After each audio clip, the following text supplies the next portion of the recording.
আপনার পেঁপে বাগানের পেঁপে গাছগুলোর কচি কচি পাতাগুলো কি কুঁকড়ে যাচ্ছে, তাহলে এটা হচ্ছে লিফ কার্ল ভাইরাসের আক্রমণ।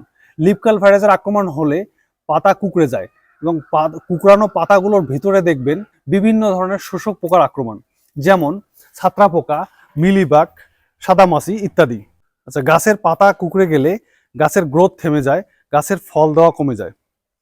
এর থেকে বাঁচার উপায় কি? এর থেকে বাঁচার উপায় আছে। পেঁপে চাষ করে লাভবান হতে হলে আপনার বাগানে এই লিফ কার্ল ভাইরাস ঢুকতে দেওয়া যাবে না। প্রথমে আমরা চেষ্টা করব এই ভাইরাসের আক্রমণ ঠেকায় রাখতে।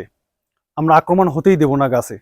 প্রথমে আমরা জেনে নেই যে লিফ কার্ল ভাইরাসটা কেন হয়। লিফ কার্ল ভাইরাসটা হয় বিভিন্ন ধরনের শোষক পোকার আক্রমণে। এই শোষক পোকাগুলোকে যদি আমরা দমন করে রাখতে পারি, তাহলে লিফ কার্ল ভাইরাস আমাদের গাছে আর হবে না। তো এর কারণে চারা রোপণের পর প্রতি 10 দিন পর পর ইমিডাক্লোপিড গ্রুপের ওষুধ যদি 1 মিলি হারে প্রতি লিটার পানিতে মিশিয়ে পুরো গাছ ভিজিয়ে স্প্রে করা যায়, অথবা নিম তেল 5 মিলি করে প্রতি লিটার পানিতে মিশিয়ে স্প্রে করা যায়, তাহলে এই লিফ কার্ল ভাইরাস আর হবে না। এখন আসি, যদি আক্রান্ত হয়ে যায় তাহলে কি করবেন?